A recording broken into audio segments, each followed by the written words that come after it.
dia. Começando com o Marcelo Correia. Tem gente que só pensa em chegar e a quem curta só caminhar.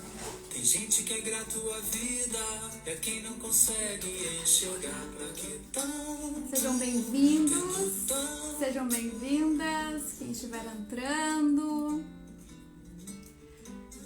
Você mira o carro do ano, meus passos já bastam pra mim.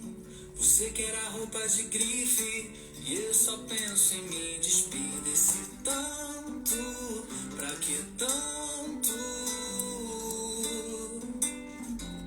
Bem-vinda! Você sonha com a casa do lago, meu quarto ainda sobra lugar. Você só foca no seu carro, minha vocação é cultivar todo o amor que habita em mim. Quem só pensa em mais pra viver, não Quem sabe entrou? ser feliz com o que tem. Bem-vindos, quem for Não é o chegando. quanto a gente busca, e sim aquilo que faz bem. Quem não sabe é o que dá valor, põe valor em qualquer ilusão. Não é o que a gente alcança, mas o que acalma o coração. E ter paz é só o que eu preciso, sem mais nada que não vale a pena. Bom dia, boa tarde, boa segunda-feira. Tem gente que basta um abraço e há quem acha. Essa música é do Marcelo Correia. Ele tocou no lançamento do meu livro e ele também tem uma história com a burnout. Eu estou apanhando do YouTube aqui. Ai! YouTube, me ajuda. Senão eu vou não fazer YouTube de novo. Esse YouTube não me ajuda às vezes. Eu tô tentando fazer uma transmissão ao vivo no YouTube também. Aguentem aí. Hoje vou responder as perguntas que vocês foram mandando durante a semana sobre a burnout. Então vamos ver.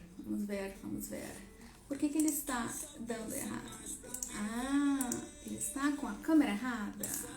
Acho que agora vai, gente. Ó, estou sorrindo aqui. E vem chegando Instagram, vem chegando. Acho que agora vai entrar YouTube, Brasil. Pronto, bem-vindos. Mandem coraçõezinhos. Encaminhem para quem vocês conhecem, para os amigos, para os inimigos. Estamos aqui no Instagram e aqui no YouTube. Então eu vou olhar para lá e para cá um pouquinho. E aqui também tem meio que roteirinho. Então vamos lá. Alguém tinha me mandado um oi, eu perdi. Eu tô com a... agora eu descobri como é que faz pra ver todos os comentários. Tiara, bom dia! Sejam bem-vindos, sejam bem-vindas. Eu vou botar um pause aqui na música. Recomendo, inclusive, Marcelo Correia. O perfil é o Marcelo Correia, é @o Marcelo Correia. E ele é compositor. E ele escreveu essa música, Pra Que Tanto? Ele escreveu também com base na experiência que ele teve com a burnout. Nessa live de hoje, eu vou falar um pouco sobre a minha experiência, o que eu gostaria de ter ouvido e responder as perguntas que vocês fizeram nas redes sociais. Teve pergunta na caixinha, teve pergunta por DM. Se chegou uma pergunta na caixinha assim de última hora, talvez eu não tenha visto. Então pode me mandar aqui, se durante a live eu não tiver respondido ainda, também pode fazer mais perguntas. Eu tô com o chat do YouTube aberto e eu estou com o chat aqui do Instagram aberto também. Então, vamos ver se a gente consegue tirar todas as dúvidas possíveis. Paty, bom dia, seja muito bem-vinda. Fê, bem-vinda, que bom te ver. Tiara, então depois eu vou explicar um pouco a programação primeiro e aí depois a gente vai para as dúvidas, tá? Todas as lives de segunda-feira, esse momento da segunda-feira pra mim é muito ritualístico, porque às vezes a gente sai na vida assim e só vai de uma coisa pra outra meio que se atropelando, e eu gosto da segunda-feira porque ela me permite recomeçar e respirar fundo e pensar assim, o que eu quero daqui pra frente, o que eu quero nos próximos dias. E a live de segunda-feira, ela me faz muito bem. Eu fiz muitas lives durante o ano passado, parei e agora retomei. E tô muito feliz, semana passada eu fiz uma live de começo de ano e foi muito boa, falei sobre motivação. Eu vou ir soltando alguns trechos da live no meu perfil, então quem quiser é só olhar depois. Pai, bem-vindo, estamos com a família aqui, todo mundo assistindo. A gente faz primeiro um check-in entre as pessoas que estão aqui pra gente ver como é que estão as coisas, como é que estamos, iniciar. Aí depois, em algum momento, eu vou fazer um exercício de respiração que eu gosto sempre de fazer pra ti e pra mim, porque fazer exercício de respiração é muito importante pra gente se colocar no aqui e agora. Vou falar um pouco depois do porquê que isso ajuda pessoas que estão passando por questões de estresse crônico, de ansiedade, de burnout. Contar um pouco a minha história. Eu tô com todas as perguntas, até 15 minutos antes da live, eu tô com todas as perguntas aqui, anotadas, aqui num cantinho assim. E aí eu vou ir lendo, não vou identificar de quem é a pergunta, porque eu acredito que às vezes essas coisas demandam uma certa privacidade. E eu entendo super bem. E vou respondendo na medida do possível. Eu vou fazer já um disclaimer aqui, um parênteses, que depois eu vou fazer mais tarde, eu vou fazer de novo, que é: eu não sou profissional de saúde, eu não sou médica, não sou psicóloga, não sou psiquiatra. Eu sou uma pessoa que passou por isso, que tem escrito sobre isso e que tem uma função quase que de jornalista, de captar o que é dito na comunidade científica, o que alguns especialistas falam e traduzir isso para o público. Eu não tenho a intenção de dar nenhuma resposta absoluta ou de substituir qualquer tipo de tratamento ou de qualquer conversa que é muito necessária com um profissional da saúde. E eu sei que às vezes é muito mais atraente a gente querer ouvir alguém que diga assim, eu sei, é por aqui e tal, mas a realidade é bem mais complexa do que isso. E eu estou de blusinha branca hoje porque essa live faz parte do Janeiro Branco, que é um evento de conscientização que está durando todo o mês, que eu espero que vocês já tenham visto aí, que ele acontece em todo o Brasil e é um evento de conscientização de saúde mental. E aí tem pactos pela saúde mental, tem muita gente falando sobre isso. Então, hoje eu tenho essa live sobre burnout para integrar o Janeiro Branco e amanhã eu converso com a psicóloga Isabela Mitterer e a gente vai falar sobre saúde mental na pandemia. Temos alguns tópicos e também aceitamos sugestões. Sejam todos muito bem-vindos, muito bem-vindas. E eu quero... Tiara, eu vou abrir aqui. Eu acho que eu consigo abrir minha DM e aí eu vejo, tá? E quero saber como é que vocês estão chegando hoje pra mais gente entrar nesse rolê aqui. E a gente vai vendo que as pessoas vão entrando, né, com o passar do tempo, para ter mais gente aqui, se vocês quiserem, senão eu tô super satisfeita com quem já tá. Mandem coraçõezinhos e comentem aqui como é que vocês estão. Como é que tá começando essa segunda-feira pra vocês? Começamos pelo nosso check-in. Anaí, bem-vinda. Eu vou abrir uma mensagem aqui rapidinho com uma das perguntas e logo mais a gente já começa. Eu vou fazer o seguinte, como a Tiara entrou super na hora, eu já vou começar respondendo a pergunta dela e depois eu vou responder as demais. Vamos ver.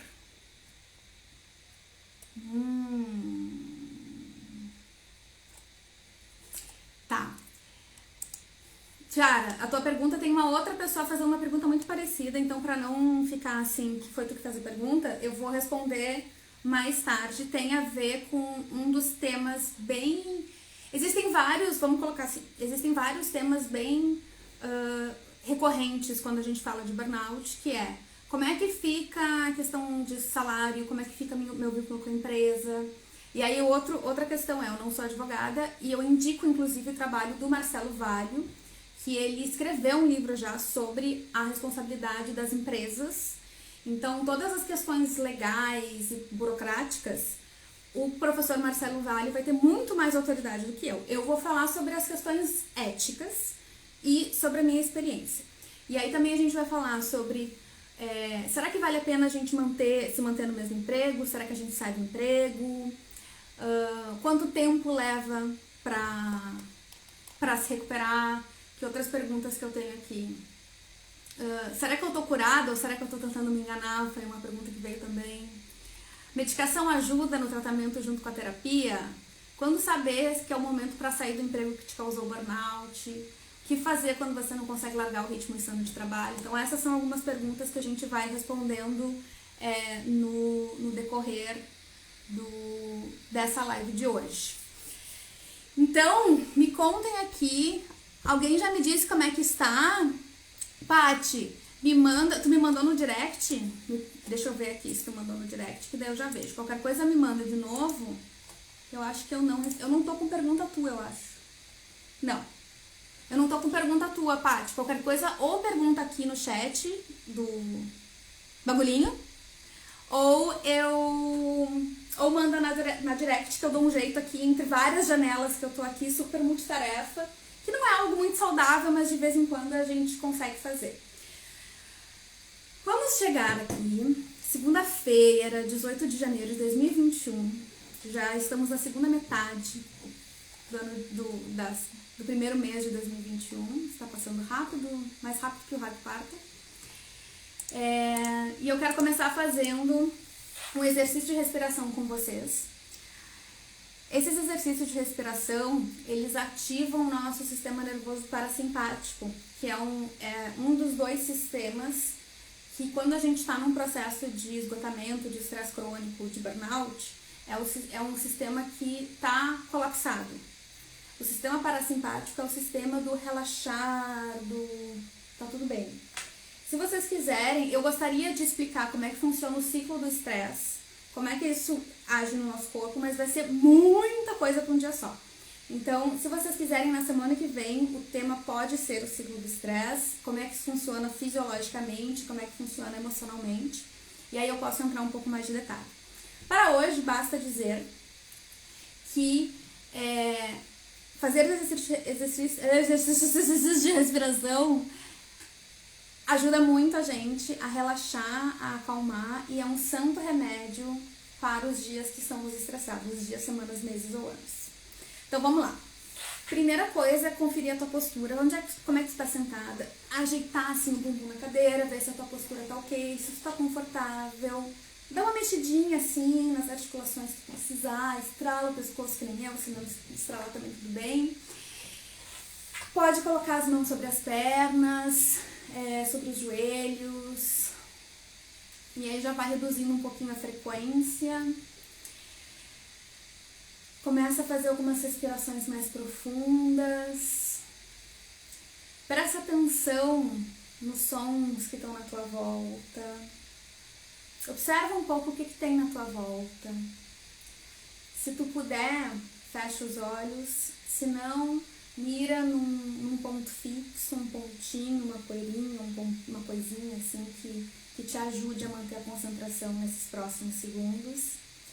E agora a gente vai juntos, a gente vai inalar profundamente, contando até 4, 3, 4, e a gente vai exalar contando até 8 pela boca. 2, 3, 4, 5, 6, 7, 8. Esvaziando o balão. Inala mais uma vez até 4. 3, 4. Exala até 8. 2, 3, 4, 5, 6, 7, 8. Mais 2 vezes. Inala até 4. E exala até 8.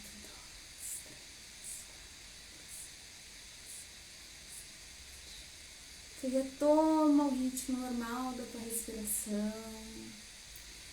Observa como é que está o teu corpo, se tem alguma área de tensão que esteja pedindo a tua atenção nesse momento. Não tenta mudar, não tenta consertar. Só observa, respira naquela direção. Faz mais uma respiração bem profunda, mais profunda que tu puder, e exala pela boca bem devagarinho. Faz como se estivesse esvaziando um balão mesmo. E aí mantém os pulmões vazios por alguns segundos antes de retomar a respiração natural para ti. E aí a gente se conecta no tema dessa live de hoje, que é falar sobre a síndrome de burnout, falar sobre minha experiência e o que isso pode te ajudar no que esses sintomas, dependendo de onde tu estiver nesse espectro, que é a gente não colapsa da noite pro dia, é algo que a gente vai arrastando. Então, para que tu tenha muita consciência do teu corpo e das tuas emoções, para que tu consiga pisar no freio sempre que necessário, para que tu consiga entender qual é o teu ritmo e que tu não fique te balizando pelo ritmo dos outros. Por mais que esse mundo tenha tanto ruído lá fora e tanta gente dizendo o que a gente tem que ser, o que a gente tem que ter, o que importa é o nosso compasso interno. E quando a gente tem essa conexão, a gente cultiva isso, a nossa saúde fica muito mais tranquila e a gente vive uma vida muito mais plena. Não é uma vida sem problemas, não é uma vida sem perrengues, não é uma vida sem dias difíceis, mas dentro da gente a gente sente diferente. Voltando para aqui agora. Oi, eu sou a Carol Mittersteiner, sou escritora, eu falo e escrevo sobre a minha história com a burnout, sobre a escrita como forma de terapia e sobre o que o esgotamento me ensinou sobre mim, sobre trabalho e sobre o mundo. Sejam bem-vindos a essa live semanal que acontece ao 12:30 do Brasil e às 4:30 da tarde na Holanda, aqui no instagram.com/carolmilters ou no youtube.com/carolrm. Honrando o mês do Janeiro Branco, hoje eu vou falar sobre a síndrome de burnout a partir da minha experiência pessoal e das coisas que eu tenho estudado nos últimos 3 anos. Já fiz o disclaimer no começo, mas vale repetir, eu não sou profissional de saúde, não sou profissional do direito, sou uma pessoa que vivenciou isso nos últimos 6 anos. Eu tive 2 episódios de burnout, um morando no Brasil e um aqui na Holanda já. E passei boa parte dos últimos 6 anos me cuidando, me tratando, caindo e levantando. E eu tenho pesquisado sobre isso, escrevo sobre a síndrome, escrevo sobre saúde mental na relação com o trabalho, porque eu acredito que seja muito importante a gente ampliar essa conscientização. Existe muito conhecimento e muita informação que precisa ser mais disseminada e mais acessível, se tornar mais acessível a mais pessoas. O objetivo dessa live de hoje é responder as perguntas que vocês fizeram. Eu fiz um post alguns dias atrás pedindo perguntas e vocês estão me mandando aqui no chat, já me mandaram aqui no direct. Eu vou contar um pouco da minha história, tentarei ser sucinta, apesar de que é difícil. Deixa eu ver aqui. Apesar de que é difícil. Eu tive 2 episódios da burnout. Um deles foi em 2014. Eu vou praticar a transparência.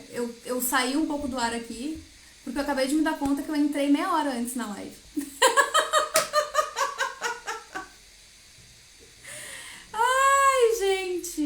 E eu tava aqui super concentrada, e aí eu olhei e o relógio disse assim, 16h19, mas gente, era pra ter entrado 4h30. Então vocês que estão aqui muito mais cedo, muito obrigada, porque eu tinha marcado 12h30.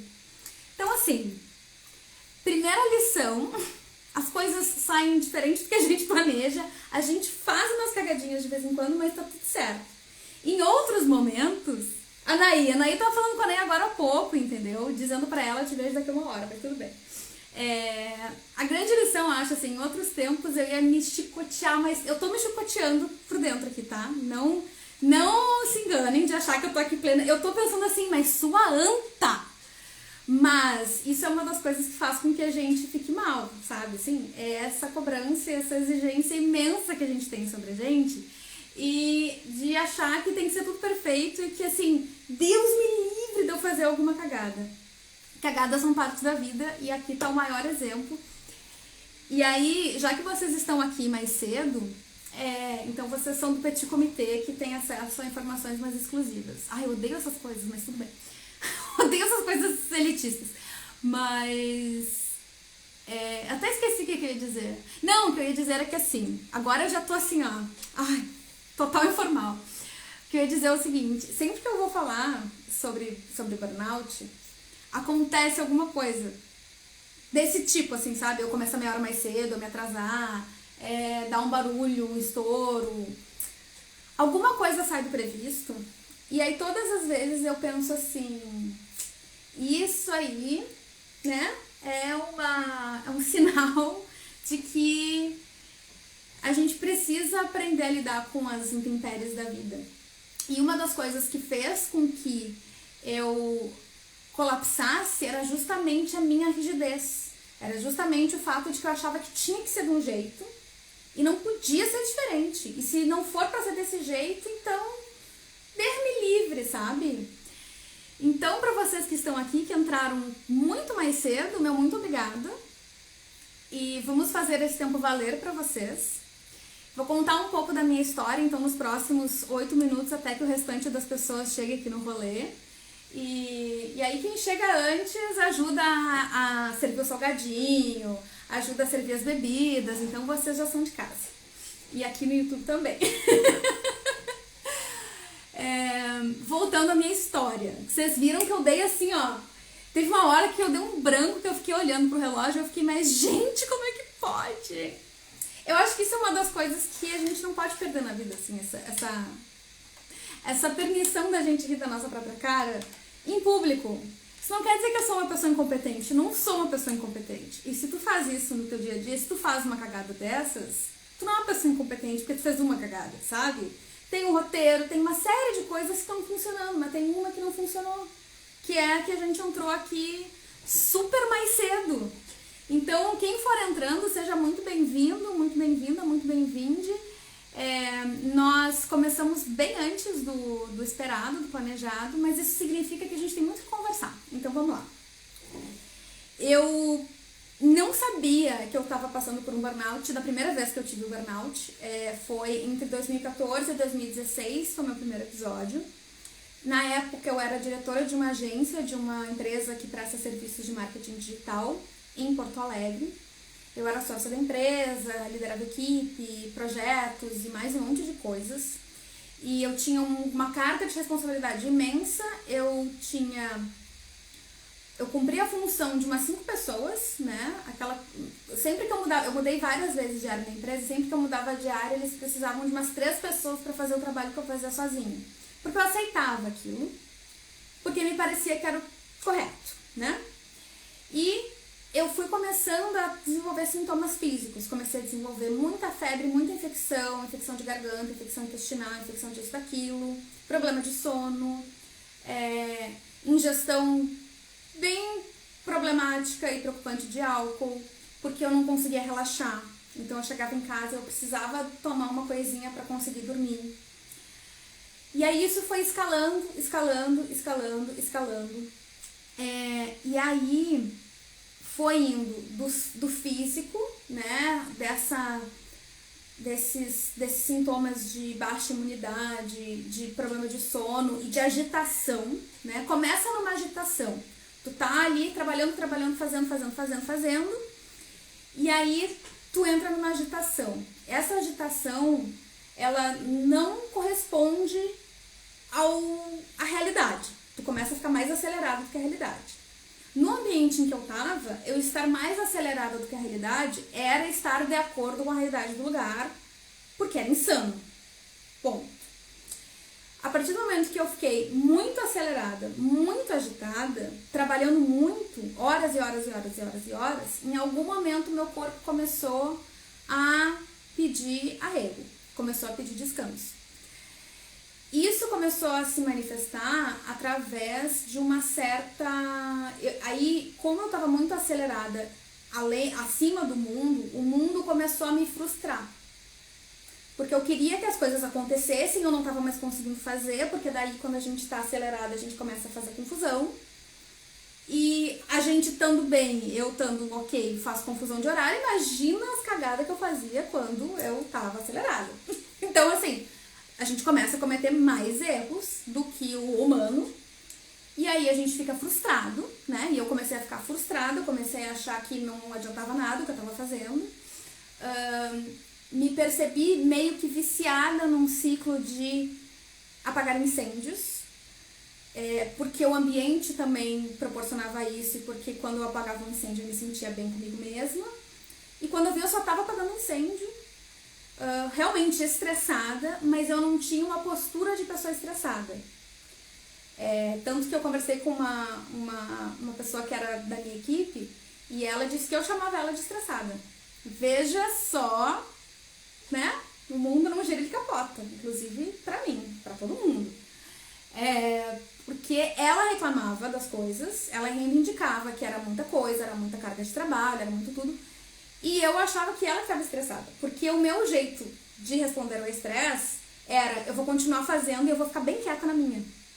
A reação dela era: eu vou lutar contra isso porque isso não tá certo. Eu nem entendia que aquilo não estava certo. E aí, a partir disso, as coisas foram se somando, a baixa de imunidade se somou a questões de humor. Por eu estar frustrada, eu comecei a ficar com o pavio mais curto, eu comecei a ficar mais mal-humorada. E aí, eu me tornei outra pessoa que não sou eu. Validada. Porque eu, na verdade, eu sou essa pessoa que dá risada. Eu sou uma pessoa que vê o lado bom de tudo. E isso foi também um sintoma bem forte pra mim, porque eu sempre fui muito otimista.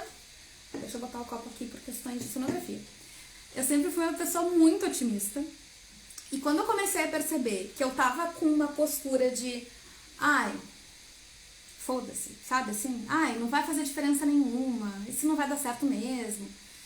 Quando eu comecei a perceber que eu tava ficando amarga em relação às pessoas, em relação a... enfim, eu notei que tinha alguma coisa errada. Aí eu recebi feedbacks de pessoas à minha volta dizendo que eu tava realmente diferente. Mas não eram feedbacks assim: o que a gente pode te ajudar? Foi assim: muda aí, entendeu? Porque tu tem que estar trabalhando 16 horas por dia sorrindo. O mínimo que a gente espera de ti. E aí as coisas foram foram piorando. Eu não sabia o que era burnout. Isso tudo que tá acontecendo, isso é lá 2014, tá? 6 anos, quase 7 anos atrás. Entre 2014 e 2015, comecei a fazer psicoterapia, mas também não entendia que isso era algo ocupacional, achava que era somente em relação às minhas questões pessoais. Tirei 2 semanas de férias, e quando eu voltei das férias, as fichas começaram a cair. E isso é um ponto bem importante, que às vezes a gente precisa se afastar. Tem uma pesquisadora que se chama Jerry Puleo, e ela fala do afastamento psicológico e físico do trabalho, que eu não vou mais no escritório, eu não leio e-mails, eu não leio mensagens, eu me distancio emocionalmente, fisicamente do meu trabalho, porque daí eu consigo passar um tempo sem esses estressores. Quando eu fiz isso, eu fiquei muito bem. E aí eu me dei conta que eu não estava sentindo uma dor no peito que eu vinha sentindo fazia muito tempo. E aí eu me dei conta do quão ferrada eu tava. Eu voltei de férias, e aquilo que eu falei de estar acelerada, eu devia estar trabalhando a 120 por hora. Nas férias eu fiquei a 40, porque eu tava exausta, então eu tava 40 por hora. Quando eu voltei pro escritório, eu vi que eu tinha que estar no mínimo uns 80 por hora, no mínimo. Mas eu pensei: 80 por hora eu consigo. E eu olhava em volta e as pessoas todas a 160, 140 por hora. E eu ali, em quarta, tentando, assim, de todo jeito, e não rolava. Vou fazer uma pausa aqui só pra avisar para as pessoas que estão entrando. Este é o horário da live. Eu estou falando a meia hora aqui porque eu senti, e a Tiara já falou ali que eu entrei antes, que era pra ela entrar na live, e eu sou da opinião que se vai ajudar uma pessoa já tá bom. Então vocês que estiverem entrando agora, saibam que eu ainda não comecei a responder as perguntas, mas eu já estou falando aqui a meia hora. E por isso vai ser um pouco mais longa, porque eu entendo que muitas pessoas que querem ouvir sobre isso vão começar a entrar agora. eu aqui quis da minha cabeça começar meia hora antes. Fecho parênteses. Sejam todos muito bem-vindos. Tô aqui contando a minha história e daqui a pouco a gente vai para as dúvidas de vocês. Eu vou dar uma olhadinha nos comentários também. Esse foi o primeiro episódio. Eu vi que tinha uma desconexão muito grande entre a minha velocidade e a velocidade das outras pessoas no escritório. E os sintomas físicos começaram a aparecer de novo. E isso é outro traço muito característico do burnout. O burnout antes de tu chegar no colapso completo, tá? Porque ele é quase que um espectro, assim. É aquele nível de estresse que tu tá quase burnoutando, mas não burnoutou ainda.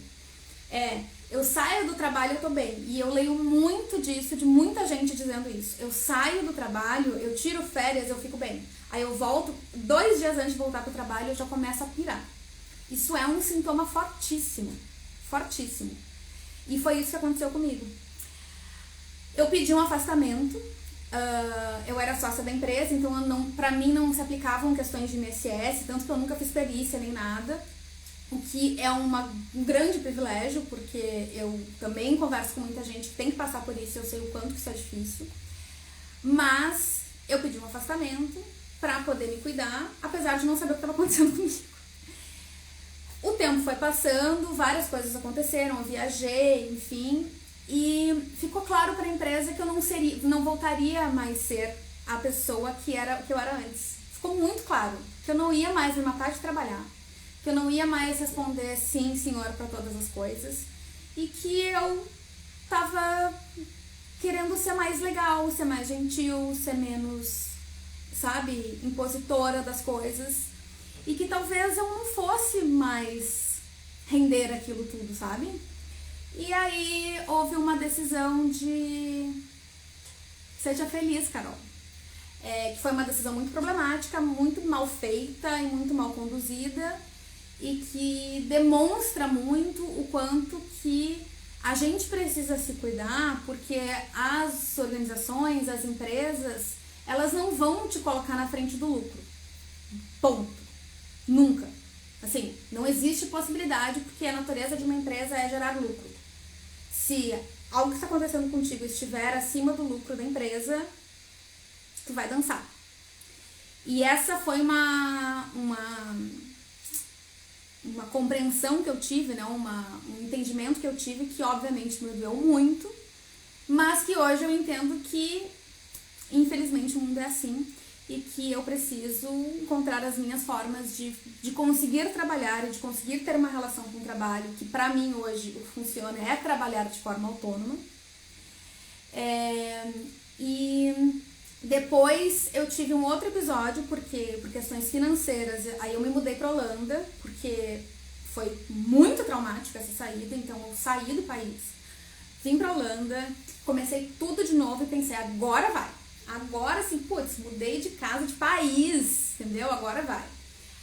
Comecei a trabalhar numa empresa aqui, maravilhosa empresa, tudo bonitinho, sabe assim, muito diferente da realidade que eu tinha no Brasil, mas como eu não tinha tratado o primeiro burnout, eu não sabia o que era estresse direito, eu não sabia o que era, assim, o que estava acontecendo na minha mente, no meu corpo, e eu tinha muito trauma dessa primeira experiência, eu não tratei. Então, em 4 meses, eu colapsei de novo e colapsei bonitaço. Fiquei boa parte de, 2 anos seguintes sem conseguir pensar em trabalho. E faz 2 anos e meio, mais ou menos, 1 ano, 2 e meio, que eu comecei a escrever. E aí a escrita foi uma das primeiras coisas que eu consegui ter pique pra fazer, porque tu pode escrever sentado, né? É bem fácil de escrever, assim, em termos físicos. Eu tinha que sentar quando eu ia tomar banho, porque cansava. Caminhar do quarto até o banheiro cansava. Abrir o chuveiro cansava. Ficar em pé durante o banho cansava. Tudo cansava muito. Eu chorava no meio da janta. Foi um período muito doloroso e muito difícil, e a partir desse período eu comecei a procurar tratamentos para trauma, porque eu entendi que o burnout tinha algo de traumático muito forte, algo que tinha a ver com os meus traumas, que era muito forte. Busquei um psiquiatra aqui, comecei com medicação, comecei a tratar as questões ocupacionais, escrever. Aí eu fui criando tudo meio que do zero. E o principal foi que eu entendi, como bateu de novo, eu entendi que não era só o externo que precisava mudar. O externo tinha um papel muito importante, mas eu também precisava reorganizar a minha relação com o trabalho. E este é uma tarefa que eu vou levar pro resto da minha vida. Que ainda assim, eu não vou chegar aqui e dizer pra vocês, olha, eu desvendei o segredo e é aqui e é assim que funciona. Não, é algo que a gente vai levar pro resto da vida e tudo bem. É difícil, mas a gente leva pro resto da vida porque é um lembrete de que a gente precisa se cuidar. Deixa eu ler aqui algumas coisas que vocês estão mandando. Paty, se identificando muito. Outra Paty, já sentiu alívio em ficar doente porque assim poderia ficar em casa? Sim. Sim. Sim. Minha mãe tá na live, ela vai concordar, ela está aqui para testemunhar. Quando eu era criança e eu não queria ir num lugar, eu fazia febre. Eu ficava com febre. Na véspera eu ficava com febre. A somatização é algo muito, muito real. Não é... existem várias correntes que vão pra... Deixa eu só ver uma coisa aqui. Existem várias correntes que vão pra vários lugares, mas a somatização é algo real, ponto, tá?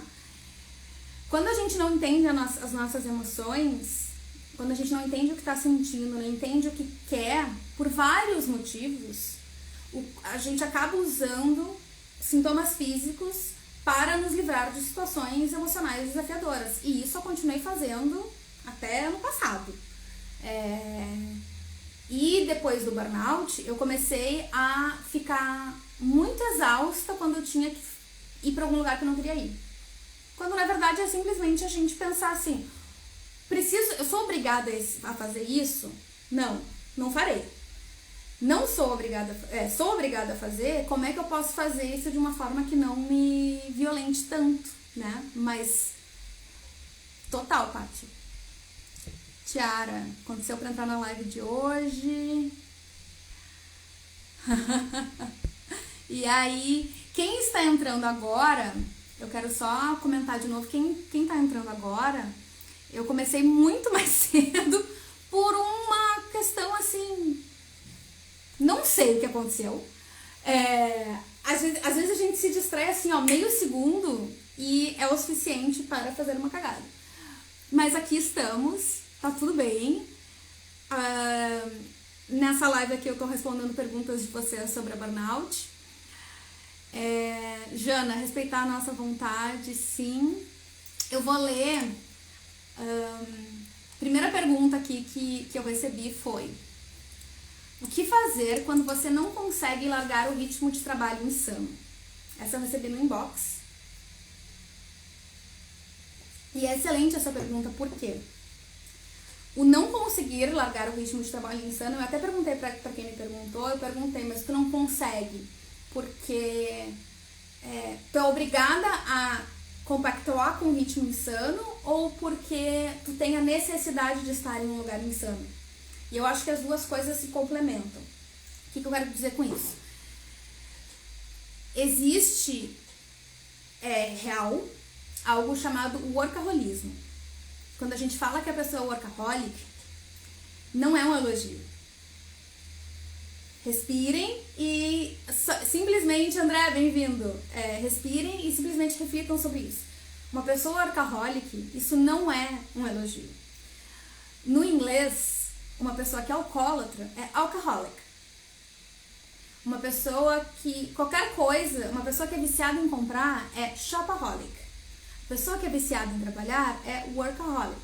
Um workaholic, ele não é uma heroína, uma pessoa que, nossa, ai gente, que exemplo essa pessoa workaholic. Por várias questões culturais, de como os nossos sistemas e nossa sociedade é vista, é colocada. Olha, peraí que eu tô sem som. Será que já voltou? Tô só vendo aqui no YouTube. Qualquer coisa, vai pro Instagram. Não, tá sem som. Enfim. Muitas questões hoje. Pra gente ver que a vida é perrenguenta mesmo. Eu vou botar aqui.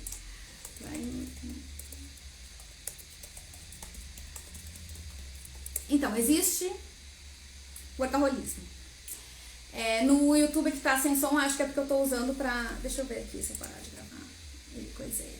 Voltou? Tem som? Será? No YouTube? Talvez porque eu tava usando o microfone pra gravar. Vamos ver. O workaholismo, voltando. Por várias questões de como a nossa cultura é, nosso mundo, nossa economia, tudo mais, a gente glorifica o excesso de trabalho e a gente glorifica as pessoas que trabalham demais. E aí o workaholic ele é visto como um herói.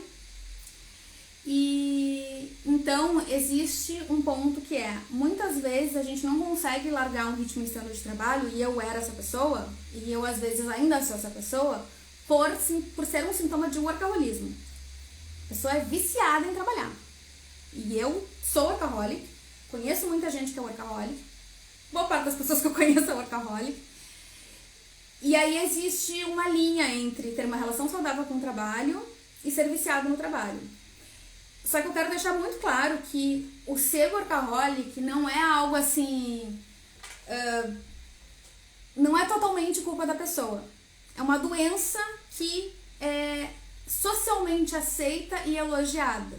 Então, talvez eu não tivesse em mim de ser workaholic, mas o mundo foi me recompensando e os sinais que eu fui recebendo, os indícios que eu fui recebendo do mundo, era tão claro de que era bom ser ocupado, era bom estar cheio de coisa para fazer, a pessoa ocupada é uma pessoa importante e que quanto mais eu trabalhar, mais eu vou ganhar e que tudo depende só de mim, que não existem outros fatores quando na verdade existem, que isso acaba reforçando com que mais e mais pessoas desenvolvam esse comportamento.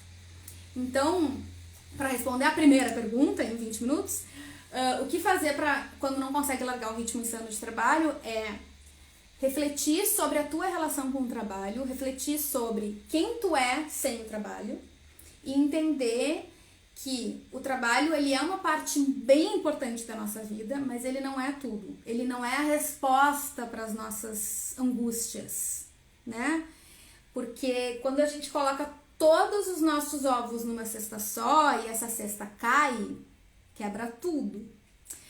Então é muito importante olhar para as outras áreas da tua vida.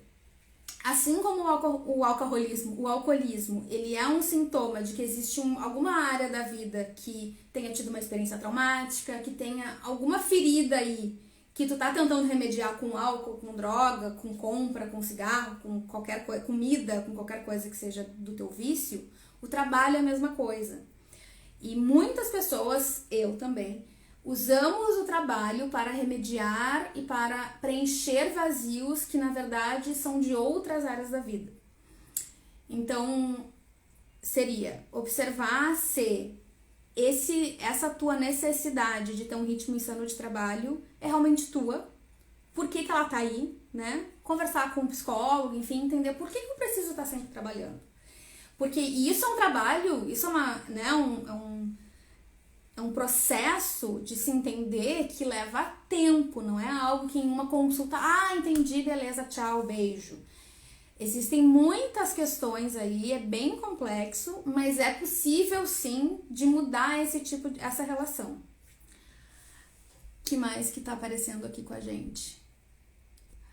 Fui demitida após retornar e estou perdida no que fazer. Senti que regredi no tratamento. Fui diagnosticada com síndrome de burnout. Cadê as perguntas? Fui diagnosticada com síndrome de burnout há 8 meses, retornei ao trabalho com 7 meses e fui demitida. Qual? Aí ficou... E aí a mesma que perguntou que foi demitida ao retornar e se sentir perdida e sentir que regrediu no tratamento. Qual conselho? Agora que eu tô vendo aqui, gente.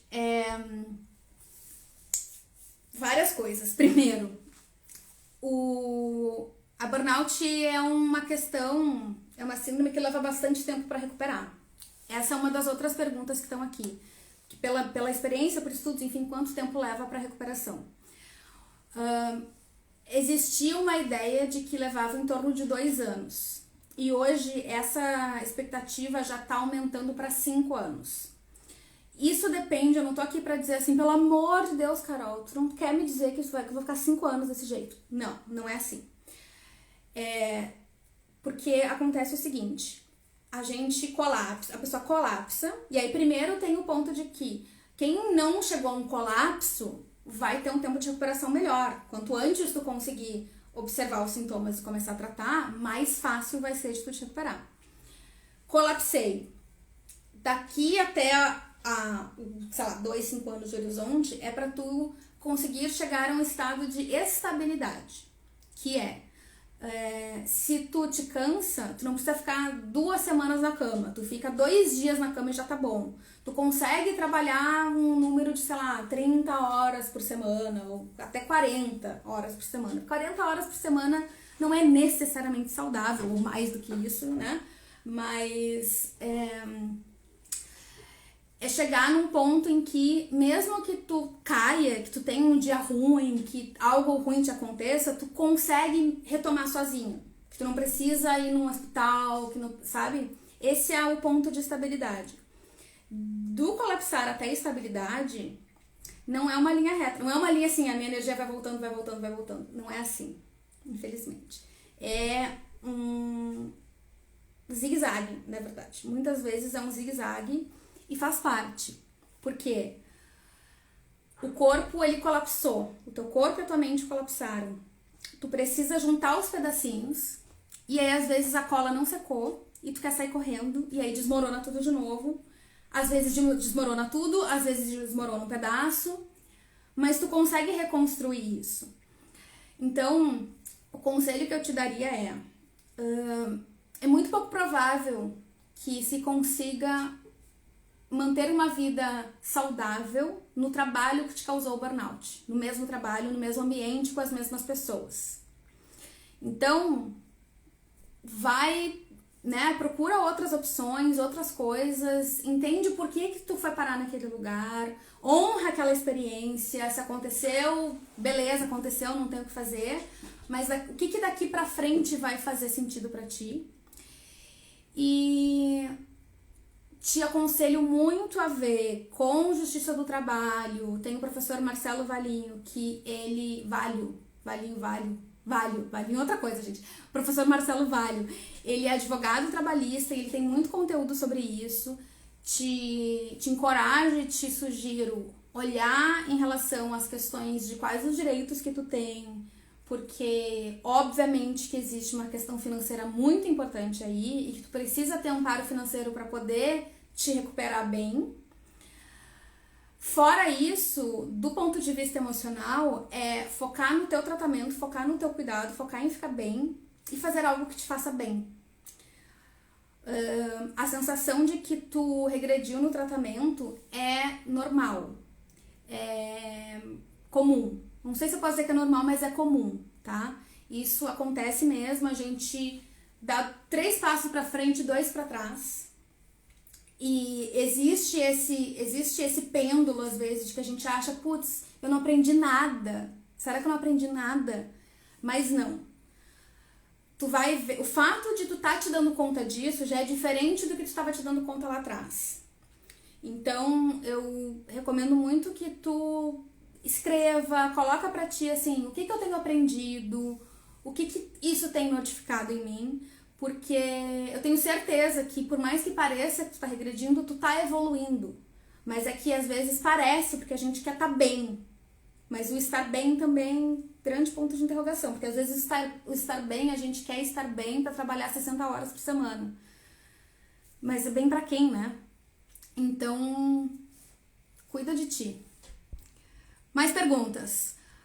Quando você depende do trabalho para sobreviver, tá bem difícil ficar bem por questão financeira. Difícil, tá? Difícil. A gente criou uma cultura muito individualista, de que se eu não consigo, se eu não crio renda, eu não presto, eu não consigo nada, eu não consigo sobreviver, enfim. Eu, durante alguns anos, durante o começo da minha carreira, eu fui muito independente financeiramente, e uma das grandes dores que eu tive com o meu processo de burnout foi me tornar dependente financeiramente. Foi uma das coisas mais difíceis. Por outro lado, hoje eu entendo que a gente precisa um do outro e que a gente precisa, sim, aceitar que às vezes a gente vai precisar de ajuda das pessoas, que seria muito legal se desse pra fazer tudo sozinha, mas que o burnout vem justamente pra gente ver que a gente não vai conseguir dar conta de tudo sozinha. E que a tua saúde é a coisa mais importante que tem. Ponto. E existem alternativas, tudo tem jeito. Às vezes não, a questão é que muitas vezes não é o jeito que a gente esperou que fosse, não é o jeito que a gente queria que fosse, mas tem jeito. Medicação ajuda no tratamento em conjunto com a terapia? Sim, muito. Ontem eu compartilhei os stories do Saúde Mental Crítica, e foi bem esclarecedor pra mim também, porque eu ainda, por não ser, como eu falei no começo, não sou profissional de saúde, vou estudando conforme vou tendo acesso aos conteúdos e às informações. A impressão que eu tinha era que muitos quadros de saúde mental são causados por desequilíbrios químicos. E aí o que o Saúde Mental Crítica trouxe ontem é através de um texto escrito por um psiquiatra, que isso é algo que já foi desmantelado, já foi descomprovado, que não existe um nexo causal, não é assim, tipo de equilíbrio, logo tenho questão de saúde mental. Mas isso não quer dizer que medicação não ajude. É uma questão de que às vezes, tô falando da minha percepção, eu achava que por ter um desajuste eu preciso da medicação. Não, isso quer dizer que a medicação ajuda a reequilibrar algumas coisas que pode ser que estejam temporariamente desequilibradas e que pode ser que com o tempo a gente não precise mais tomar. É bem importante, todo mundo que está assistindo, gravação, escutando, ao vivo, como for, você que está escutando, é muito importante conversar o mais abertamente, mais francamente possível com um profissional de saúde que está cuidando de vocês. Tem muita gente com muito medo de começar a medicação, e eu entendo, porque tem muito profissional, infelizmente, que quer resolver tudo com remédio. Então é simplesmente sentar e conversar e dizer, olha, eu não quero ser dopada, mas eu entendo que talvez eu precise de intervenção medicamentosa para melhorar. Ponto. Se tu quebra a perna, tu vai questionar se tu precisa ou não do gesso? Só que saúde mental é algo invisível, então a gente não consegue saber exatamente. E o profissional que está do outro lado, ele também não é assim um visionário, sabe tudo, sabe? Conversem sobre isso e confia que tu vai estar fazendo o melhor possível. E sempre mantenha esse canal de comunicação bem claro, psicólogo, psiquiatra, algum outro médico. É bem importante encontrar um profissional em quem tu confie. Quem for entrando, sejam bem-vindos. Estamos aqui tirando muitas dúvidas sobre a síndrome de burnout. E algumas eu tô mostrando aqui na tela e algumas as pessoas foram me mandando antes. Como lidar com os pesadelos? A próxima pergunta. Essa Nossa! Foi segunda-feira passada, eu tive um pesadelo a noite inteirinha com a empresa onde eu tava trabalhando. Mas, de acordo com a minha psicanalista, foi um pesadelo bom. Eu comecei a fazer psicanálise. Comecei a estudar psicanálise e comecei a fazer psicanálise com analista faz uns 4 meses. E tem sido muito, muito bom. Eu não sei como teria sido se eu tivesse começado lá quando eu ainda estava colapsada. Porque é um tratamento bem forte, bem, assim, de choque. Pelo menos foi comigo. Exigiu muito de mim emocionalmente. Mas eu recomendo porque tem um lado, né, do que a gente tá sonhando, do que a gente não tá dizendo, do nosso inconsciente, que a psicanálise vai conseguir tratar muito bem disso e ela vai conseguir daqui a pouco encontrar um sentido. Não é sobre ir na internet e pesquisar o que significa sonhar com um dente caindo. Eu sonho com um dente caindo toda hora. Mas é deixar que um profissional entenda dentro do teu contexto o que aquilo pode estar querendo te dizer. O conceito de burnout foi desenvolvido por um psicanalista. Então tem muita relação aí. E é uma abordagem terapêutica muito válida, muito importante e que tem me ajudado muito, principalmente a enxergar que eu sou capaz de fazer as coisas. Porque quando a gente passa por isso, o nosso empregador deixa muito claro que a gente é incapaz, a gente se convence de que a gente é incapaz e a gente precisa de ajuda externa, a que for, o que a gente puder ter, né, o que a gente puder investir, o que a gente puder encontrar de graça, o que a gente puder conseguir em volta, pessoas que olhem pra nós e digam assim, tu é capaz, e que ajudem a gente, e que te ajudem a entender do quanto que tu é capaz, porque isso é uma parte imensa de todo o processo. Érica, se não temos alguém para nos ajudar financeiramente, aqui na minha casa sou eu quem paga a maior parte das contas e ajuda minha mãe. Érica, vou ser bem sincera, não sei. Amigos próximos, e eu sinto muito por isso que tá acontecendo contigo, Érica, porque isso significa que a gente falhou, assim, socialmente, culturalmente.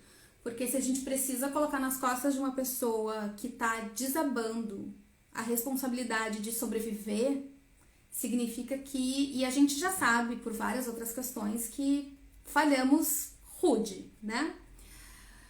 O que pode ser feito em relação a isso? Conversar com... entender quem é a tua rede de apoio e ver se realmente é inviável, porque às vezes a gente acha que é inviável, mas não é. Pode ser que seja o teu caso, pode ser que realmente seja inviável. E aí, tentar ser... Não é correta a palavra usar criativa, porque criatividade em momentos de emergência é muito péssimo de exigir, assim, mas procurar alguma alternativa, tá? Mentora Bitcoin diz, eu odeio empregadores, 99% são desumanos. Se não fosse verdade, não teria burnout. Eu vou compartilhar aqui com vocês 5 coisas que eu gostaria de ter ouvido quando eu tive o meu burnout. A primeira é que burnout não é frescura e não é invenção da tua cabeça. A gente passa boa parte do tempo se questionando e pensando, será que eu tô assim mesmo? Será que é isso mesmo? Porque as pessoas não conseguem enxergar, a gente não enxerga. Voltando para a analogia da perna quebrada, a gente não enxerga o que tá acontecendo aqui dentro. Então fica muito difícil da gente acreditar na gente mesma. E aí, então, a primeira coisa que eu quero dizer pra quem tá aí é que se tu tá passando por isso, isso não é frescura, isso não é invenção da tua cabeça, isso é um resultado de vários fatores. Isso tem a ver com o ambiente que tu tá trabalhando. A Roberta Caruso sumariza isso muito bem, no limite do estresse. Um ambiente hostil, uma capacidade de gerenciamento de estresse limitada e questões físicas também se impondo aí. Se tu não tivesse as 3 coisas, tu não estaria passando por isso. Então, sim, existem muitas coisas que a gente precisa fazer por nós. Muita coisa, existe muito trabalho. Quem tem burnout tem muita coisa a pensar, a refletir, a rever, sim. Sobre a nossa forma de ver o mundo, a nossa rigidez em relação às coisas, a nossa teimosia às vezes, o nosso despreparo emocional, né? Que muitas vezes a gente... Deixa eu fechar aqui. Que muitas vezes a gente vai muito no intelectual e quer ser muito bom fazendo alguma coisa, mas acaba esquecendo o emocional. A Cris tá dizendo que tá travado. Alguém aí me avisa também como é que tá? Vai ficar gravada a live, ela vai ficar gravada no Instagram e depois eu vou subir no Spotify como podcast. Marcele, tem horas que a gente tá mal porque não vê alternativa. O não ver alternativa, Marcele, obrigada por ter comentado isso. O não ver alternativa é um sintoma de estresse elevado. Porque as pessoas que vivem em N situações de vida têm a capacidade de encontrar alternativas para os seus problemas. A gente tem uma capacidade, o ser humano tem uma capacidade de resolução de problemas e de adaptação fenomenal. Leia-se tudo que está acontecendo com pandemia, da gente conseguir se adaptar, as pessoas que estão conseguindo estão fazendo a sua parte de prezar pelo coletivo, quarentenas e tudo mais. E a gente reformula tudo do jeito que dá. Então a gente tem sim capacidade de adaptação e a gente tem sim capacidade de resolver problemas. O que acontece é que quando a gente está no limite do estresse, quando a gente está colapsando mentalmente, a gente aperta assim o botão de desligar do centro executivo do nosso cérebro. Então é muito importante que exista alguém junto, que a gente possa confiar, que seja profissional, que seja amigo, que seja parente, que seja alguém que nos ajude a enxergar as coisas. E que a gente se cuide fazendo terapia, medicação, meditação, yoga, que a gente procure relaxamentos corporais, mentais, para que a gente consiga restabelecer o funcionamento do cérebro, para que a partir daí a gente consiga encontrar soluções. Porque as soluções, elas existem. Parece que não tem caminho quando a gente está passando por burnout, e eu sei, estive lá. E muitas vezes ainda chego em lugares muito próximos. Mas o nosso normal, entre aspas, eu dei essa palavra, mas assim, o nosso... a forma como a gente foi desenhado para existir é tendo capacidade de resolver problemas e de encontrar soluções.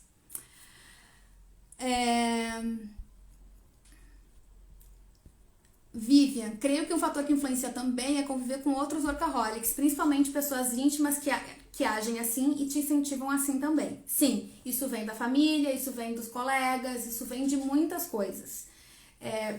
Vou falar também, vou fazer uma outra live só sobre o alcoolismo, porque é um outro assunto que tem muita relação com burnout. E aí o que acontece muitas vezes é a gente colapsa, fica bem e acha que pode tudo. E aí a gente quer compensar pelo tempo que perdeu doente. E aí desaba mais ainda.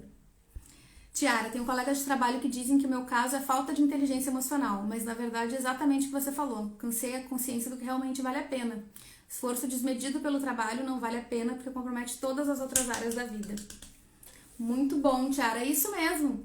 E na verdade isso não é falta de inteligência emocional. É outra coisa.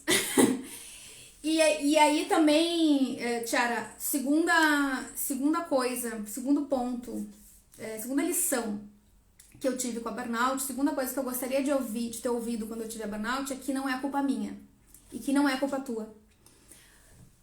A gente vem sendo ensinado que essas coisas são frescura, falta de resiliência, papapá. Eu vou contar uma história que eu já contei num vídeo do YouTube, já contei numa live, mas que eu adoro, me ajudou muito, e aí eu quero que vocês depois me contem o que vocês acharam. A história do canário na mina de carvão. Lá não sei quando eles iam explorar uma mina de carvão, eles primeiro, porque é subterrâneo, então precisa entrar lá, antes deles mandarem pessoas, seres humanos, né, os homens, os mineradores, trabalharem lá, eles levavam um pássaro, porque tem um canário que é muito mais sensível ao ar. Então, o que acontece? Quando o canário entrava naquela mina de carvão, se o ar fosse bom, ok, o suficiente, ele ficava de boas. Se tivesse muito componente tóxico no ar, o que era muito comum entre as minas de carvão, se tivesse muito composto tóxico no ar e o ar fosse venenoso, que era um risco que os mineradores corriam, o canário sentia muito mais rápido e morria ou adoecia muito. Então, o que eles faziam? Antes deles levarem as pessoas, eles levavam um canário, porque sabiam, esse canário ele é sensível, ele vai me apitar quando o ar não estiver bom. Nós que temos burnout, nós somos os canários na mina de carvão da força de trabalho brasileira mundial. Nós somos as pessoas que entendemos que o ar tá tóxico, que tá tudo errado. A gente criou um sistema de trabalho que foi feito para atividades braçais, manuais, e a gente está aplicando o mesmo sistema para atividades intelectuais. O que a gente entrega hoje, grande parte de nós, 90, 80, 100, 70% da nossa entrega é intelectual. É resolver problema, é criar ideia, é escrever e-mail, é escrever alguma coisa, é resolver alguma coisa, é aplicar o conhecimento.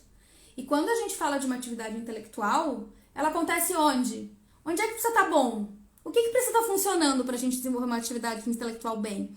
E aí a gente chega em ambientes de trabalho que as pessoas nos diminuem, as pessoas nos humilham, e que não existe nenhuma segurança psicológica. Óbvio que vai dar errado. Óbvio que vai dar errado.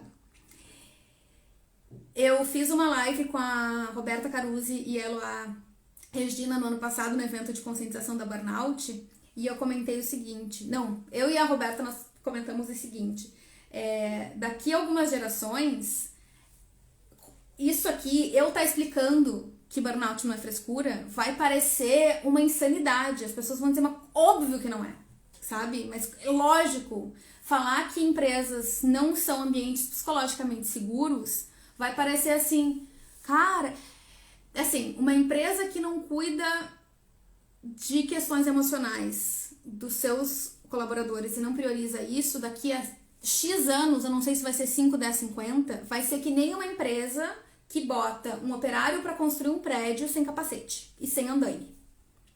Ponto. Só que a gente tá no aqui e agora, a gente precisa olhar pro aqui e agora e fazer alguma coisa para que daqui a 50 anos as empresas ofereçam capacetes emocionais. Acredito que existe força em nos mostrarmos emocionalmente, ter nossa fragilidade exposta. A vulnerabilidade é um superpoder. Não é sobre ficar chorando em público sempre, mas é sobre entender que o que a gente sente é ok. E o ambiente de trabalho, muitas vezes, ele nos poda isso. Temos que provar a nossa capacidade. Patrícia, bem-vinda! Empresas que não são psicologicamente seguras. Terceiro aprendizado. Não tenha pressa. Você vai demorar para se recuperar. Ponto. Dependendo do quanto tempo tu demorou para começar a olhar para essas questões e do quão profundamente tu tá investido em olhar para ti, em analisar as suas questões internas e aceitar isso, a principal coisa é aceitar, porque a gente é teimoso e a gente não quer estar errado, a gente não quer reconhecer que, se eu burnoutei, quer dizer que eu também tenho responsabilidade nisso, né? Então aceitar e assim, conseguir entender, tem um versículo da Bíblia que fala, apesar de eu não ser católica nem nada, mas tem um versículo muito sábio que é: Senhor, dai-me coragem para mudar as coisas que eu consigo mudar, paciência para aturar as coisas que eu não consigo e sabedoria para distinguir uma da outra. E isso vai fazer parte do teu processo de recuperação. É entender até onde tu consegue ir, o que tu consegue fazer e aceitar o que tu não consegue. E envolve muita aceitação, muita aceitação. Eu peço que vocês que estão assistindo e ouvindo gravação ao vivo, ou enfim, tenham muito cuidado. Existem discursos muito sedutores de que tu pode acordar às 5 da manhã e que a tua vida vai melhorar, e que tu vai ter 1 milhão, e que bababá, e que a dor é a fraqueza indo embora. Muito cuidado com isso, porque isso pode levar vocês a quadros piores. Esse excesso de positividade, esse excesso de eu tenho que fazer, tá tudo sob o meu controle, eu posso fazer mais, e isso pode piorar. Assistir essas pessoas, elas têm muita confiança no que elas estão dizendo, elas têm todas as ferramentas de comunicação, elas estudam para isso, elas estudam para te convencer de que tu é um fudido, com perdão da palavra, para te convencer que tu é um fudido, que a tua vida é uma merda, e que ela tem a chave para resolver a tua vida, e que tu só não resolveu a tua vida porque tu é um incompetente. Quando a gente está vulnerável psicologicamente, a gente olha para essas pessoas e pensa assim: é ela, é ele, vai me resolver a vida, vai me resolver a vida. Quanto custa esse curso? Quanto custa esse não sei o quê? Muito cuidado, porque elas estão usando discursos que estão pegando em partes tuas que estão muito vulneráveis, e elas estão te vendendo algo que não é real. E que pode, e eu sei, eu tô dizendo porque eu passei por isso, e eu me deixei enganar por muitas dessas pessoas em várias esferas da minha vida, e isso só me deixou pior. É muito mais, é um processo mais longo, mas é um processo muito mais eficaz. Aceitar o que tu tem, honrar o que tu tem e começar por aí. Como sair dessa doença antes de morrer, diz a Regina. Boa pergunta. Muitas coisas, tá, Regina? Quer dizer, muitas e não muitas, mais ou menos, assim. Tem um trabalho interno importante, tem questões fisiológicas, então medicação, alguma atividade física moderada, caminhar o quanto der, alongar, yoga, porque o estresse ele não tá só na cabeça, ele tá no corpo inteiro. Acompanhamento psicológico, acompanhamento médico, fazer os exames, ver como é que estão as questões hormonais, físicas, vitaminas e tudo mais. E manter isso no dia a dia. Ter paciência. Isso vai passar. Se tu estiver te dedicando, a dedicação não é algo, não tô dizendo assim, tem que acordar todos os dias e meditar todos os dias, escrever todos os dias, não sei o quê. Não. A vida não é assim, a vida real não é assim. Tem dia que a gente não tá com saco pra fazer nada. E é isso mesmo. Amanhã é outro dia, tu volta e consegue. Isso não vai durar a vida toda. Isso vai passar. Se tu encontrar profissionais adequados, vai passar mais rápido e vai passar melhor. Mas vai passar, ponto. Tá?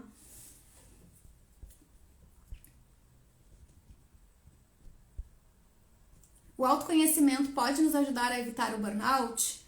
Sim.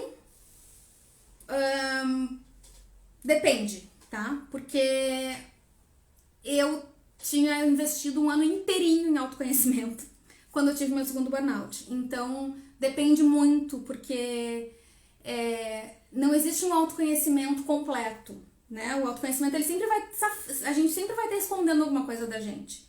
Então, ele ajuda muito, mas também, algo que eu também percebi, e que foi uma das coisas que me levou ao segundo burnout, foi, eu tava com o meu autoconhecimento bonitinho. Eu chegava pro meu chefe e dizia, eu não vou fazer isso porque eu não tenho condição. E o meu chefe, em algum momento, olhou pra minha cara e disse assim, eu sinto muito, mas tu tem que fazer. E aí é que a porca torce o rabo. Porque quando a gente tá num ambiente, né, de um trabalho tradicional, chega um momento que a luta é desleal, a disputa, o empregador ele sempre vai dizer a última palavra. E aí aqui as leis trabalhistas não são lá tão fortes que nem no Brasil, enfim, então eu tive que, né, colapsar. Então, e eu também tenho muito cuidado e muita cautela com dizer isto vai ajudar a prevenir, isto vai. É uma síndrome complexa, multifacetada, com vários fatores. Existe uma coisa que vai ajudar nesse sentido, essa outra coisa vai ajudar nesse outro sentido. Não existe uma cura, não existe uma atividade que tu vai fazer e que vai resolver tudo. Gostaria muito que existisse, seria muito mais fácil para todo mundo. Mas se fosse fácil, a gente não tava aqui, a gente gosta mesmo, é tudo difícil. Tiara, às vezes acho que a decisão de mudar de setor é uma fuga da responsabilidade que me cabe hoje, mas na verdade é apenas receio de experimentar novamente o limite do burnout. Sim, Sim, Tiara. Nossa, isso do começar a melhorar e ter medo de colapsar de novo é terrível. Isso é o meu ano de 2009 e 2020, tá? Sim. E o que eu posso te dizer em relação a isso é: a gente fica com trauma do burnout, né? A gente fica com trauma de ter trauma, a gente fica com trauma de se estressar. E deixa eu fechar aqui a pergunta que eu já respondi da Paty. A gente fica com trauma de se estressar, a gente fica com trauma enfim, de trabalhar demais. O que eu tenho pra te dizer em relação a isso é: tu já te conhece muito melhor do que tu te conhecia antes. Não tem como garantir que tu não vai ter outro. Não tem como garantir que tu não vai colapsar de novo. E isso é algo aterrorizante. Eu fiquei uns 2 anos... agora eu já até vou sentar assim. Eu fiquei uns 2 anos com muito medo. E limitando muito o quanto eu entregava no mundo. Por medo de ter de novo. Chegou um momento que eu entendi, com uma série de fatores, mas chegou um momento que eu entendi. Eu já encontrei muita ferramenta que me ajuda a melhorar. Se eu cair de novo, eu sei como voltar. E eu acho que isso é algo bem importante. A gente conseguir criar ferramentas e a gente conseguir ir entendendo o processo para que quando a gente cair, a gente consiga voltar a levantar. E de novo, foi o que eu acho que foi a Marcela e a Érica que falaram sobre não ter saída. A gente é muito mais inteligente do que pensa, a gente é muito mais capaz do que pensa e a gente sempre tem uma saída. A gente sempre encontra uma saída. Às vezes ela tá assim, ó, coberta de fumaça, mas ela tá ali. A gente vai que ela existe. Então, tu vai começar, Tiara, tu vai começar a te sentir daqui a pouco um pouco melhor quando tu começar a deixar pra trás esse medo de ter de novo. E aí eu tô falando, não é deixar de ter medo, porque senão daqui a pouco tu te avacalha de novo. Mas é entender um meio termo, sabe? Que não é nem medo demais, mas é olhar pra ti e dizer assim, olhar pra esse teu medo e dizer: medo, eu estou consciente do que eu tô fazendo e eu sei que eu estou respeitando os meus limites. É importante que tu conte com alguém. E aí, assim, a rede de apoio, gente, é muito importante. É muito importante que vocês tenham parceiros, familiares, amigos que ajudem vocês, que deem a real pra vocês às vezes, sabe? Assim, o meu namorado às vezes chega aqui no escritório e diz: Carol, chega de trabalhar. Ele não me manda parar de trabalhar, mas ele diz: olha, Carol, eu acho que, né? Acho que tá bom por hoje, né? Porque é importante, e é importante que a gente seja isso para as outras pessoas também, essa referência de, né, qual é o teu eixo, onde é que tá o teu centro. A partir do momento que tu encontra teu centro, tu pode balançar pra cá, tu balança pra lá, mas tu sabe pra onde é que tu volta. Então esse é algo bem importante. A gente não encontra saída quando o nível de adoecimento é severo. E aí, quando o nível de adoecimento é severo, ajuda mesmo. Não tem como esperar que tu resolva. E tudo bem. E também isso é um aprendizado muito grande da gente querer tentar fazer tudo sozinha. Não é assim que a vida funciona, não era assim que a vida funcionava há 100 anos. Agora que a gente tá com essa mania de querer fazer tudo sozinha. Cacete, desculpem. O que tu falou, Tiara, sobre mudar de setor é algo compreensívelzíssimo e que eu não gosto de cagar regra. E eu não gosto de quem caga regra, eu não gosto de quem fica dizendo que tem que fazer assim assado, tá? Mas é importante, se tu chegou no nível de burnout, tu tentar voltar para a mesma condição, para a mesma coisa que aconteceu antes, a probabilidade é que não vá dar muito certo, né? Então, entenda que existe um trabalho interno, mas também existe um trabalho externo. O burnout é resultado do indivíduo, da empresa, a empresa tem responsabilidade e é muita, da cultura e da sociedade. Então, assim, essas 4 coisas, se a pessoa é bem resiliente numa empresa tóxica pra cacete, numa cultura workaholic, num ano de pandemia, essa pessoa ela tem que ser muito da resiliente pra não bater pino. A pessoa que é um pouquinho menos resiliente já... Uma pessoa menos resiliente numa empresa legal, uma cultura equilibrada, sem caos externo, fica bem. Então é quando essas 4 coisas se encontram que dá ruim. Não é culpa só da empresa, mas é responsabilidade compartilhada. O nosso burnout é uma responsabilidade compartilhada entre nós, a empresa, a cultura e a sociedade que a gente vive, sim. As cobranças injustas não se esgotam, só escuto vai piorar. Canário na mina de carvão, Tiara. Tu tá enxergando, tu tá respirando e o ar pra ti tá com cheirinho de enxofre. Os teus coleguinhas, por algum motivo, não estão percebendo ainda. É uma questão de tempo.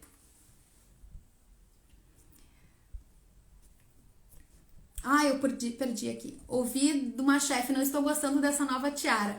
Eu também ouvi isso, Tiara, bate aqui. Eu ouvi isso também. Ouvi que eu ia morar numa casa na árvore, que eu ia virar professora de yoga, que o meu tempo de afastamento estava me fazendo muito mal, eu estava ficando muito incompetente com o meu tempo de afastamento. Ouvi bastante coisa. A gente pega isso, põe aqui e vai, deixa. Entrega pro universo, devolve pra pessoa, olha, esse comentário não diz respeito a mim, ele diz respeito a ti, né? Se tu acha que a pessoa fazer uma terapia significa que a pessoa lelé da cuca, isso é sobre a tua psicofobia, o teu preconceito. Eu não tenho nada o que fazer em relação a isso. Tem um vídeo do Leandro Carnal que eu acho muito bom, que o título do vídeo é Se eu me conheço, eu não me ofendo.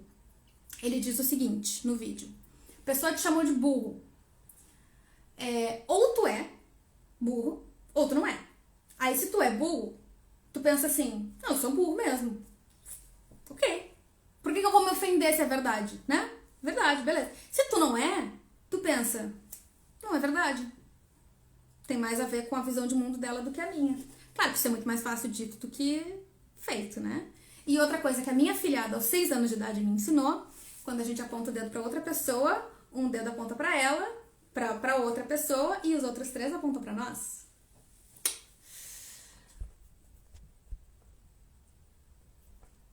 Mãe solo empreendedora não tem opção. Mãe solo empreendedora, toda a minha admiração do mundo. Vai dar certo, vai dar certo. Órgão público também. Assédio, existe muito assédio, viu, gente? Então, eu não tenho experiências muito boas com a justiça brasileira, mas eu conheço gente que tem, principalmente a justiça trabalhista. É muito difícil e é muito delicado todo o processo de ir atrás de direitos, de processar, enfim, é algo muito difícil. Requer, assim, às vezes piora o quadro da pessoa, mas quando é uma questão de necessidade e existe, né, tu consegue encontrar algum apoio,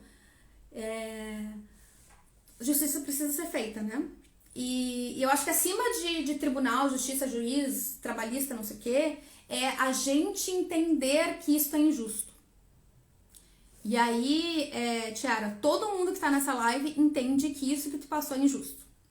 E todo mundo que tá aqui e que passou pro burnout entende mutuamente que a gente esteve em situações injustas. Ponto. Última lição é de que tu é capaz de mais do que tu imagina. Nós temos um perfil de entrega muito grande. Claro que existem variações dentro do perfil da pessoa que tem burnout, mas tem uma certa generalização que pode ser feita sim, cuidando e tal, mas normalmente são pessoas que batem meta, que se destacam, né, ou que entregam muito, enfim. E aí volta para essa questão do workaholismo, volta para a dependência emocional, volta para eu preciso encontrar o meu valor, eu não conheço o meu valor, eu não reconheço o meu valor. Então eu espero que o outro me diga o quanto que eu valho. E aí o teu contra-cheque vira o quanto tu vale. Isso é errado, isso é mentira. O que tu vale não está no contra-cheque, porque a gente vive num sistema que recompensa mal as pessoas que deveriam recompensar bem. Os serviços essenciais que mantiveram funcionando na pandemia são alguns dos piores remunerados. Algumas das pessoas que mais ganham dinheiro são algumas das pessoas que fazem as atividades mais... da onde, né? Uma mãe que cria os filhos em casa, que faz todo o trabalho doméstico e que cuida de uma família, administra uma família, não recebe salário. Quer dizer que ela não trabalha? Não. Então, a gente precisa olhar para como a gente se valoriza e onde está a nossa percepção de valor. Brené Brown, musa maravilhosa, diz: o nosso valor é intrínseco, é um direito nosso de nascença. Eu precisei ouvir isso e talvez tu aí esteja precisando ouvir isso. O teu valor, tu nasceu com ele. Não tem o que tu fazer. Tu nasceu com ele, tu vale, tu tem uma contribuição para esse mundo, sim. Tu é uma pessoa importante, sim. E não é o teu chefe que vai te dizer que tu vale A, B, C ou D. A gente foi criado num sistema em que a gente aprendeu que é assim que funciona, mas não é porque a gente aprendeu que é assim que funciona que precisa ser daqui pra frente sempre. A gente, né, os nossos pais aprenderam que a gente se comunicava via fax. A gente não precisa mais usar fax para se comunicar, porque a gente evoluiu em várias coisas. Então, é quase que um equivalente. A INSS não anda com os processos e tô sem renda porque o período quis assim. Gente, perícias e INSS, eu não vou nem me atrever porque eu não tenho experiência, não tenho conhecimento, mas eu só tenho a prestar a minha solidariedade a todas as pessoas que precisam fazer perícia, a todas as pessoas que passam perrengue no mão do INSS, porque é um negócio que é injusto pra cacete. Que bom que algumas pessoas têm acesso, que bom que muitas pessoas têm acesso, mas assim, não precisava ser desse jeito. Mas, de novo, sendo do jeito que é, existem caminhos, existem coisas que vocês podem fazer sim. Últimas perguntas, porque eu já tô aqui há 1h30.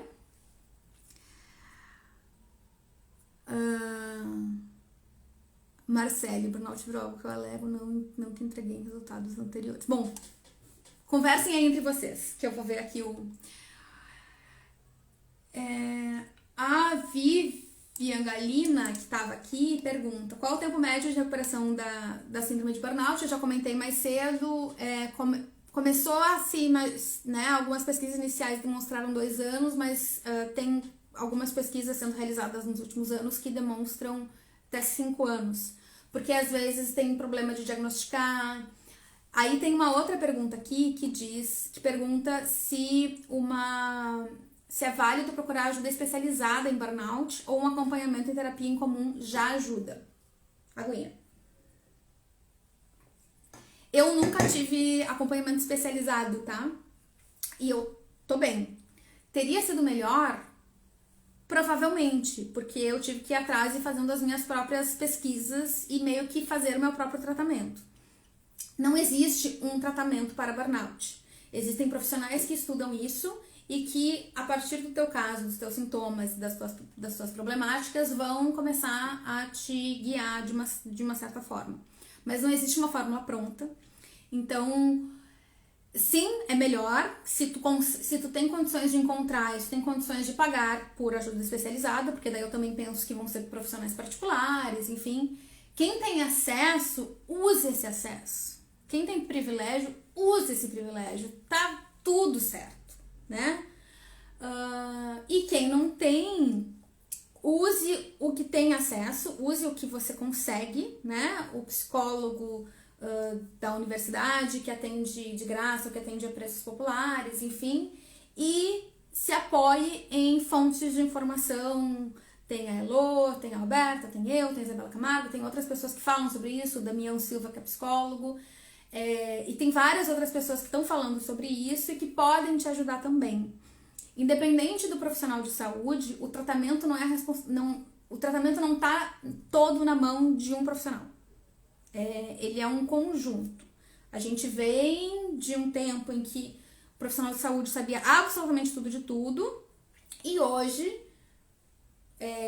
apesar de ter muita informação errada e muita fake news por aí, a gente consegue também, pelo menos, perguntar algumas coisas, né? E ver o que faz mais sentido, tá?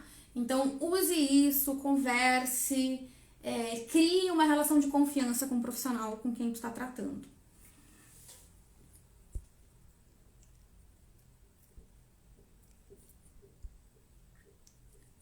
Vai dar certo, estamos aqui na torcida, Marcele, para dar certo a tua questão com a advogada.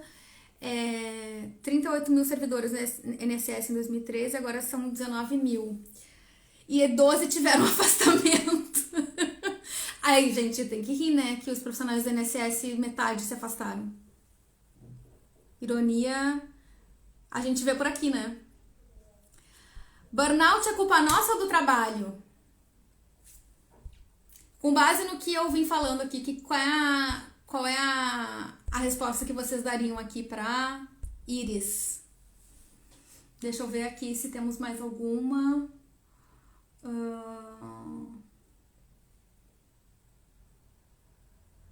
Quando saber que é o momento de sair do emprego que te causou o burnout?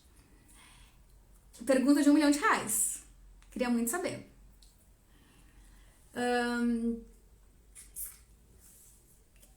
Eu vou falar de novo que é muito difícil tu conseguir uma melhora contínua e permanecer bem no lugar onde tu adoeceu. Eu já conversei com várias pessoas, já li muita coisa e se tu chega no ponto de colapso, as pessoas com quem eu converso que se recuperaram não estão mais trabalhando no mesmo lugar onde adoeceram. Então, essa informação, faça com ela o que você quiser. Mas é lógico que é importante levar em consideração questão financeira, né? E tomar uma decisão em conjunto com as pessoas que fazem parte da tua família, do teu núcleo familiar, enfim, para ver como é que tu consegue fazer uma transição da melhor forma possível. Eu gostaria que todo mundo tivesse o privilégio e a oportunidade de se tornar pessoas autônomas. Porque daí a gente não ia precisar, né? Mas eu sei que isso não é uma coisa que é pra todos. Mas ao mesmo tempo eu também entendo que às vezes a gente acha que não é. Eu acho que não é pra mim, mas na verdade eu é que tô me boicotando, eu que tô criando desculpa. Então veja aí, converse com seu terapeuta, com seu psiquiatra, entenda internamente. As escolhas são nossas. Ponto.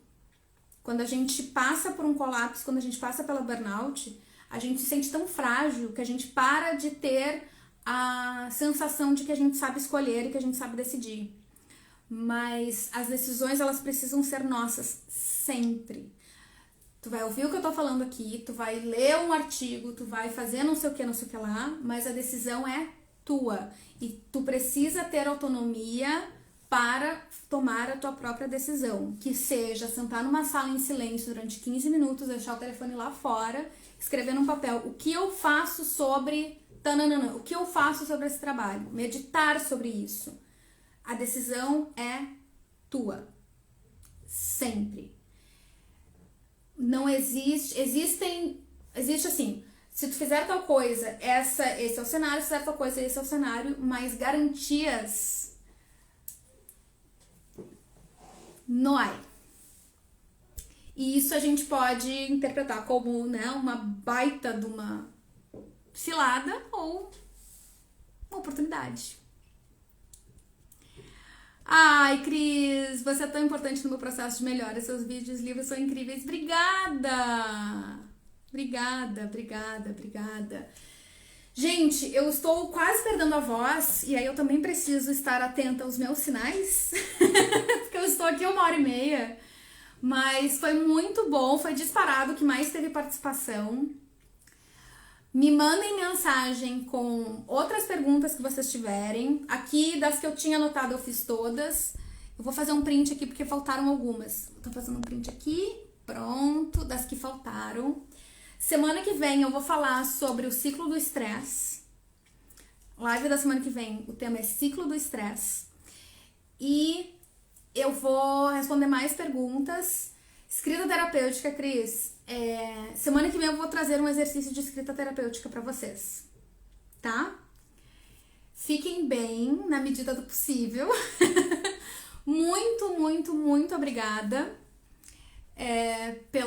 pelo tempo de vocês, por quem entrou mais cedo, quem entrou na hora, tá tudo bem. Muito obrigada a quem compartilha, quem curtiu, quem mandou pras amigas, enfim, a live vai ficar gravada. Não só isso, o áudio dela também é extraído e ela vai para um podcast que já está no Spotify. A da semana passada já está no Spotify e eu vou compartilhar tudo aqui no Instagram. Ai, gente, que bom saber que vocês gostaram. A produção desse conteúdo, eu estar aqui conversando com vocês, isto é possível por causa dos investimentos e do apoio financeiro dos leitores que compram o meu livro Minhas Páginas Matinais, Crônicas da Síndrome de Burnout. No Brasil tá difícil de achar ele impresso, mas ele tem e-book. E aqui na Europa, eu moro na Holanda, aqui na Europa ele tem impresso mais fácil, em outros países também. Ele tem e-book. Agradeço muito a todo mundo que já comprou o livro, porque isso faz com que eu consiga me sustentar financeiramente e vir aqui falar com você sobre isso de forma aberta e gratuita. Também agradeço a quem se inscreve nas oficinas de escrita terapêutica. No fim de janeiro vai ter outra turma, durante essa semana eu vou colocar aqui. E as pessoas que participam da Rede Supernova, que é um modelo de assinatura para pessoas que querem apoiar esse tipo de conteúdo também. E muito obrigada, muito obrigada. Deixa eu ver se tem mais alguma coisa aqui. Tô aprendendo a navegar porque mudou a interface aqui. Primeira live que assisti, amei. Que sorte ter chegado aqui. Eu gostei muito de ver muita gente nova aqui hoje. Várias pessoas que eu ainda não conhecia, com quem ainda não tinha conversado. Sejam todas bem-vindas, bem-vindes, bem-vindos. Espero que vocês gostem. Não repara a bagunça, mas a vida é bagunçada, então eu não vou tentar fazer nada de diferente. Cuidem-se muito bem, vou postando, vou escrevendo e vamos conversando durante a semana.